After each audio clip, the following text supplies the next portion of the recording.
Hello everyone, today I have great pleasure to introduce Georgia Watson. She is a clinical hypnotherapist based in London, originally from Lithuania. Hi Georgia, it's a great pleasure to have you in our community. Hi, hello. I'm very happy to be here and thank you for inviting me. So, as I mentioned, now I'm working as a clinical hypnotherapist and I'm originally from Lithuania. I was born there. It is one of the Baltic states. So, my country was under the Soviet regime for quite a long time. And then after independence, when our borders opened, I really wanted to travel a bit. So I lived in America for 2 years. And then in 2006, I came to London. So I was always like, when it comes to psychology, I was always interested in psychology. So even at a very young age, I was very curious about human nature, human emotions, human behavior, human interactions. And what was interesting, even when I was a little girl, so people would come to me like family members or strangers, and sometimes people much, much older than me. And they would share me their whole life story. And I loved listening to it because for me, I love like this kind of deep connection with people. I like to understand people. I like to know about the experiences. And very often they would say that for them, this experience, just telling them the story, because they would share both good and bad, it was kind of cathartic experience. It's somewhat healing. So I don't know. I always loved like to connect with people, to help if I can, and as I said, sometimes just listening to a person, it's very healing for them. So and then later on, so when I was a teenager, I struggled myself a little bit because I was growing up without a mother. And life was, especially I think during the teenage years for me, it was quite challenging sometimes. And then one day I came across this book, and it was written by Joseph Murphy, and the title was The Power of the Subconscious Mind. And even though it was written in a foreign language to me, I was just so fascinated. This title was like drawing me in, and I was thinking to myself, okay, so I understand what the mind is, what is our analytical mind is, but what is the subconscious mind? So I was really, really interested. And I remember I read this book almost in one go, in a couple of days. And this was the very first time when I started kind of asking questions like, how authentic of lives we're actually living? Or is it more kind of imposed on us? Is it more to do with our conditioning, with our environment, with our culture, with our parents, with our peers? So that was very, very interesting. So this was the first time I started asking these kind of more existential questions. And also the book had very good advice, like how to positively impact your mind, your subconscious mind. And I notice if I do this, if I take this advice, like my interactions are better, I attract better results, better events in life, if it makes sense. So even then, so I was very much impacted by this book. And you see, now when I look back, now I truly believe in synchronicities. Like sometimes happens in our lives, certain people come into our life that sort of are meant to impact our lives and most probably our future. So as I said, I read this book about subconscious mind when I was a teenager, and then years later, I'm doing now this work exactly on subconscious mind level, because hypnotherapy is the subconscious mind level. And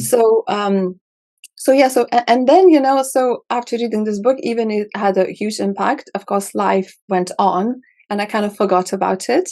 And then I studied at the university in my own country. So I studied humanities. And of course, one of the subjects I chose was psychology, because I was still very driven to understand the human behavior, why we behave a certain way. And also my mother, she was alcoholic, like most of her life, and she died at a relatively young age. And you see, now when I look from a therapist perspective, so this kind of tragedy could have been prevented.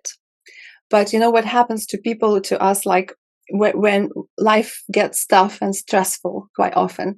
So if we don't have healthy coping mechanisms, so a lot of people try to de-stress or to escape that sort of bad feelings by starting drinking. And, you know, there's a lot of addictions start in this sort of way. So, and again, my mother, you know, in those times in my country, like going to therapy was something that is something is wrong with you. You know, it was this kind of stigma about going to therapy. And unfortunately, even though it's like really, there's a huge change, of course, about therapy in the world, but still, like when people have like a physical issue, they just very easily go to the doctor, you know, to see their GP. But when it comes to struggling emotionally or mentally, it's still something, oh, something is wrong with me. But it's just a part of life, because every person in the world at some point in their life will be struggling, like mentally or emotionally. So this is totally, it makes sense to go and get Yeah, help. that's And one of the rare things we can say for sure for everyone. Yeah. yes, yes, exactly. So yeah, so, you know, so this thing also about my mother, and I saw other people struggling and suffering. And in my school, you know, we call it needless suffering, because it could be prevented, it could be helped. So I have this passion and drive to help people with addictions, with childhood traumas, and that's why for me this work is so passionate, because I can help, and I as much as I can. And hypnotherapy is actually amazing in helping on so many levels. So so then when I came to London, actually I was a little bit struggling to find what I want to do, because I loved psychotherapy and I loved arts. So I started in London. I started some acting classes. There was this method acting school, and I loved it. It was like fascinating. I met other artists, and I love artists. I love you know, these kind of people, and and I loved acting, and it was quite successful. Like with my acting school, we created a short movie. But then, you know, as the time went on, I was thinking, I'm actually more interested not in the action of acting, but I'm more interested in psychologically analyzing the characters. And you know, the older, the more mature I was getting, I was thinking, no, I want to do like psychotherapy, like full time. And I started looking for the modality, healing modality, where to work. And so I tried CBT, I tried like psychoanalysis, then I studied on my own family system method, and they all great, because I think any kind of therapy has a great potential, like to help people to transform and you know, to heal. But then one day I was hearing this world-known hypnotherapist. She was talking about this therapy, and I saw her working on people, and I saw how deep it is. I saw the results, I saw the impact. And then, of course, I thought, okay, this is working on a subconscious level. And it made total sense to me, because, you know, scientists agree that 95% of our life is guided by the subconscious mind. So, and also this is where our like unresolved trauma, childhood conditioning, if you have like sabotaging, self-limiting beliefs, they all reside on the subconscious level. So it makes all the sense in the world actually to work on that level. And, you know, with hypnotherapy, we can access that level directly. And also, so there was a research done, like I think like a decade ago, and they said, so if you do like 600 of psychoanalysis sessions, right? So you would get about 38% of improvement. And with hypnotherapy, if you do 6 sessions, it's 93% of improvement. So like I was it was mind blowing for me. And now when I work with people, This I is can from your experience, or this kind of percentage that I gave you, this is actually was made is scientifically researched. That was a research. But yes, when I see my own clients, I saw some like huge transformations. I saw some blossoming of people. So, and also, you know, while I was studying, I saw how teachers work on students and how students work on each other. And it was always like mind blows up. It's always fascinating. And you can see with the hypnotherapy, you can see the result actually quite fast. was probably faster than other therapists. Good explanation of how you become the clinical hypnotherapist. Thank you so much for sharing. And I wanted to ask you is, you mentioned that synchronicity, and you mentioned that so many things ongoing we are not aware on a daily basis. Maybe when we start to connect the dots, but usually we can connect the dots after. We cannot connect the dots before. So do you believe it's now happening more than maybe before 20 years or 30 years, that people start to talk more often about the synchronicity? I know the some books I also read. Nowadays, more and more people talk seriously about it. And do you think that's also with some kind of cycle that humanity are now facing, that we start to understand better who we truly are, or is just because of your passion, so you are more in, or maybe because of my passion? But do you also feel that it's kind of more and more people are interested in this topic? Yes, absolutely. And as you mentioned, in the past, it was the same with me. In my country, that book that I found was so by accident, like nobody knew about it. And nowadays, as you say, I mean, like, look just how many YouTube videos we have. I think partly is because it's not just mainstream media. Like we see, we have like YouTube, we have social media, so people can express more like what they want and more freely. So absolutely, I think I have a feeling that there is some kind of spiritual awakening, and people talk about awakening a lot. And we becoming, I think, as human beings, we are becoming much more self-aware of who we are, and that there is, I was always very interested in those other dimensions as well, not just like, materialistic. So spirituality has always been a very big part for me. And I'm coming from the country that I think it's quite spiritual. So yes, absolutely. It's obviously that people are divided on the people who really believe we are just a body, so just material world, and people who, like you and maybe like artists generally, who believe there is something more, which is ongoing unconsciously or consciously. They know there is something bigger they can even understand. And is these two can work together somehow, or is just in the history of humanity always divided on the two parts, and then you have a different philosophies? So that's actually, it's a very, very interesting question. And it's like we can discuss like for hours about that. I mean, how I personally feel about it, I think people are becoming more, as I said, more aware and more kind of spiritually aware. And I think the movement started, and I don't think it's possible to stop it now. It's just, it's everywhere. However, like I do, about technology side of it.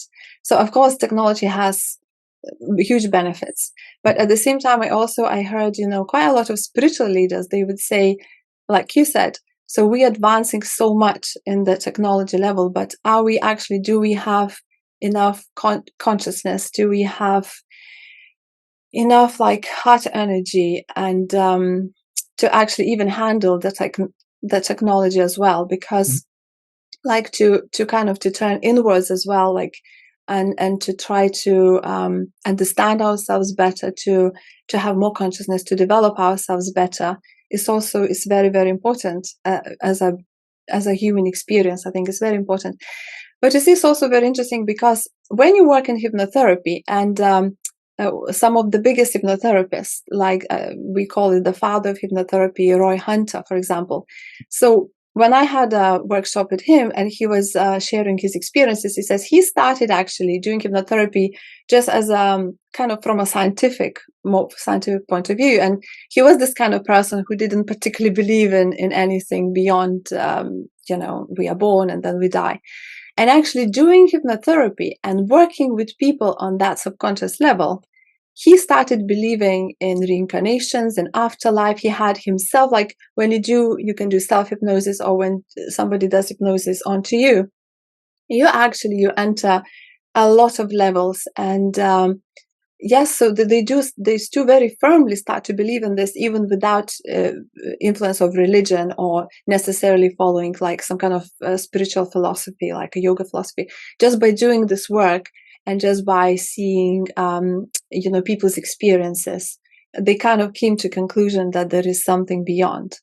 And I think we as artists, or if you do this kind of intuitive work, we kind of have a feeling it exists. Do you Mhm. believe that we all have some kind of journey which is already kind of decided, and we just have to start to be more aware of that journey and then support that journey instead of trying to be someone who we are not, and then we always struggle with the different kind of objections? Yes. So yeah, that's a very good question. And as I said, as I said at the beginning, so there is this kind of thing that we are partly kind of conditioned Mhm. with by society, by the family, by the peers. So in hypnotherapy, so let's say if we want to empower a person, so the most important thing is to reconnect the person with what we call authentic self, with their inner resources. So let's say when we are unhealed and if we have trauma, so we will be looking at the world through this kind of trauma lens, or or people even specialists call it like a trauma brain. So it's very difficult then to be like really to be authentic self. Mhm. So in hypnotherapy again, so it's very important like to reconnect with yourself, with your like authentic needs of who you are. And uh, once you get more self-awareness and you have more self-control, you start um, like controlling your emotions. You are more responding than reacting. So I think then you somehow become more of a driver of like where you want to go. Otherwise, your subconscious will take you into all sorts of places and make you meet people that you don't want to meet. And, because you are driven by this kind of stress response. Mhm. So, it's very difficult for me to say, is it all predestined, or are we actually, or we change as we go? I tend Mhm. to believe, even through my own experience. Mhm. So when you kind of heal, when you become more self-conscious and you gain more power, you get more control, as I mentioned, all these things, I think then you start regulating your life a little bit more, like what you want to do, what you want to achieve. But still, I'm not sure.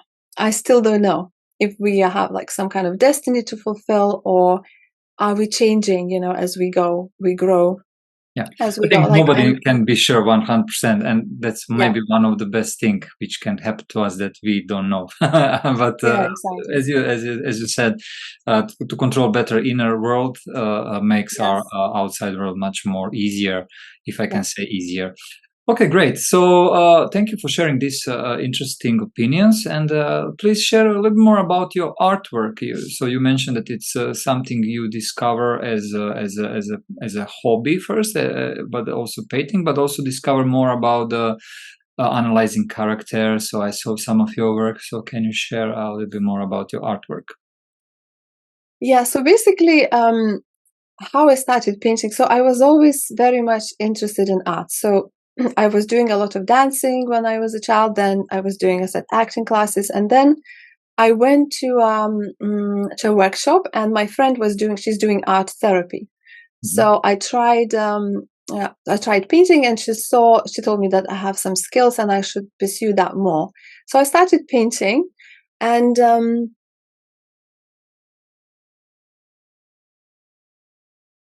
and I really really like it now, because also like it helps me to relax. Like sometimes psychology can be quite intense, Mhm. so it helps me to relax.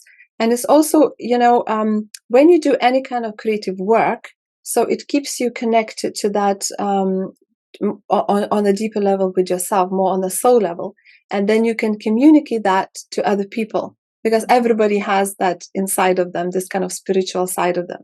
So I think through art, when we see somebody's art, it reminds us of something inside. We connect, we relate, and yeah. So I think it's very very important for the spiritual side of life. So because I'm still learning, usually like established artists, they usually have one technique or one style, Mhm. or they stick to something that they are best at. And for me, because I'm just doing it still, like just only for a few years. So I am free. I can try out any technique, any style, and it's a lot of fun for me because I'm not restricted in any way. So I'm still like exploring, and I like to use. I like to use at the moment. I like to use different techniques, but when it comes to the subject, when it comes to the theme, I think I like those timeless, sort of timeless subjects, like again, spirituality, poetry, philosophy, kind of wisdom, beauty. And also notice that somehow, like in my paintings, I like to express a lot of feminine energy. So I always have a moon. You see a little bit over there, because I think it's a very feminine, sort of mysterious energy. And also, I think why I use this feminine aspect, because I think in our society now, in a modern society, I think from my perspective, it's very, especially in the West, it's very masculine.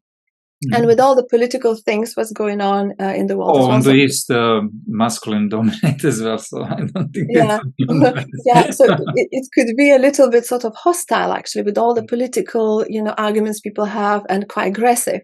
And when they talk about empowerment of women, like it became now, especially again, maybe it's everywhere in the world, but especially in the West, it's like to be a powerful woman, you kind of have lots of masculine qualities, and you have to be like this very tough as well, and athletically very strong. Yeah, almost And I'm like be a man, right?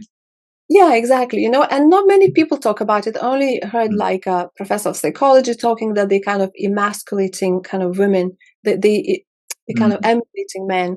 And, some spiritual leaders are talking that actually feminine energy as in itself is kind of disappearing, because as society, we don't have, like, you don't see people celebrating values like, again, for example, like intuition, like emotional intelligence, like more this kind of gentle. And, I think it's such a superpower to be able to be vulnerable and open when we do live in these kind of environments. And it's very feminine, I think. So when people say we need to empower women, I think women are already very powerful. It's like they create life. It's like it's a woman is like a poetry. It's like has so many dimensions about her. So we don't need to empower women. We just need to appreciate that feminine power that women have. So I or noticed have some kind of good balance between masculine and more feminine balance. energy, like in person, Yes. in society. Yes, exactly. So I use a lot. I like to combine. I like to combine women. I like to combine nature, animals, like symbolism, and it's interesting sometimes how I get ideas. Like I was listening at one point. I got told he was. I like his quotes, and he said something like, I don't have direct quote, but he said something like this: like when we look into a tree or a flower, so we get this inner sense of wonder and awe when we look at it. And it kind of communicates its own essence to us, and then it reflects our essence back to us. So it's that kind of, again, that connection, that kind of sacred connection, that ability to see that beauty, that sacredness in another. I think it's a very spiritual way of being. And so I created a painting then, kind of inspired by this quote. So I have like a pond with lotus flowers and lilies, because I love ponds. And then I had this like woman like looking into the flowers. So you kind of get ideas like a lot from spiritual people, from like poetry. It's also, like the painting that is just, unfortunately, it's only a fragment of it. It's not fitting in. So I heard the song, and it was by a Lithuanian artist. And there was one line in the song, and it said, kind of surrendering to the night. And again, I was thinking, I love this. It's something very feminine. It's something very kind of this kind of vulnerability, but also at the same time, it's extremely powerful. So I thought, okay, it's like mystery, the moon, the night, and the women. Like I have like the expression. I like this kind of surrendering, like this open kind of expression, and mystery surrounding it. So yeah, so I get inspired a lot, by actually music, by poets and spiritual people mainly. Nice. Nice. We will also share the your profile on the social media and the website, so people who wants to see more about your artwork, they can free go downstairs and see the links. I also want to ask you. You mentioned a few times that when talking about your home country, Lithuania, that it's kind of mysterious and kind of exotic place and spiritual place. So can you share a little bit more that link as well as a part of Mhm. your life? Yes. Yeah, so it's interesting because so I lived in my own country for 20 years, and then for the rest of my life I lived in UK. So I think I have lots of sentimentality about my country. So I remember, well, first of all, we have spiritual roots because I think we were the last pagans in Europe. Mhm. So it's a lot to do, as I said, it's a lot of this connection to nature. And I remember there was this very famous designer who was visiting Lithuania, and then he gave interview, and he said, you people, you are crazy, but in a good way. He says, you just walk on the street and you talk to the wind, you talk to the stones, you talk to the water. And I was thinking, yeah, I mean, if you go to countryside, because my grandfather, he lived in the countryside, so he was working on the land, all his life. So Mhm. I do remember my grandfather, he would just walk and talk to the wind and to the trees and, to the animals. And he was always creating poetry, because I think when you are in nature, it just happens. You just become poetic. Mhm. And so, yeah, so there is this kind of poetic thing in there, and a lot of spirituality. And also I remember reading a lot of Lithuanian literature, and our like poets, our writers, and they were always, always, always like, it's almost like on like a tall level, they would tell about this connection, how we connected with nature. So yes, so Yeah. I definitely love this aspect of my country, and I think it influenced me a lot. Sounds like a very nice promotion for people who want to visit your country. As I said, I'm quite sentimental, so. Yeah. Georgia, thanks so much for sharing part of your journey and story. And I believe you will help more people with your therapy and also with your artwork, which actually inspired me to contact you and to have this interview. So before we finish this interview, do you have any plans for this year which you would like to share with our community? Yes, so yes, my plans for this year, I'm not sure if it's going to be this year or the year after, but what I truly want to do is, like, at the moment, I work only one-on-one with people when they come to therapy. And what I would like to do is more like a group sessions, and I would like to work maybe with people who have, let's say, addictions, or they're going through like even, like cancer treatment or whatever, because we live in a very stressful world at the moment. And, it doesn't matter, like, I notice it doesn't matter which issue people come with. The always underlying core issue is anxiety. Mhm. So, and when we're anxious, like when we are stressed, we're actually in this kind of fight, flight, or freeze mode. And at that point, like our body is not healing, because all of our energy is going to deal with the stress. So, so again, when I put people into hypnosis, so it cancels out, because relaxation and anxiety and stress, they can't coexist. So we're going into very, very, very deeply relaxed state. And in that state, this is where the healing is taking place. This is where we learn actually how to control our anxiety levels, which is very, very important. And also, we have extra energy to create kind of new neural pathways, new ways of being, and to change, something that was unhelpful into more empowering, self-belief. And as I said, to gain more inner security. Mhm. Because if you have inner security, then it doesn't matter, the outside world, how it triggers, events or things, because you can actually deal with it. You have this self-trust. So yeah, it's very, very important. So in this way, I think I could help people and I could empower people. And also very important to, I think, psychoeducation about self-love. because our society is not really empowering us with this, and it's just such an important thing, because sometimes, again, people come to me and they are in their 40s and they say, I don't feel like it's almost seemed to me I live somebody else's life. Like I didn't fulfill my dreams. I didn't really understand that I have my needs. And it's, in a way, it's very, very sad.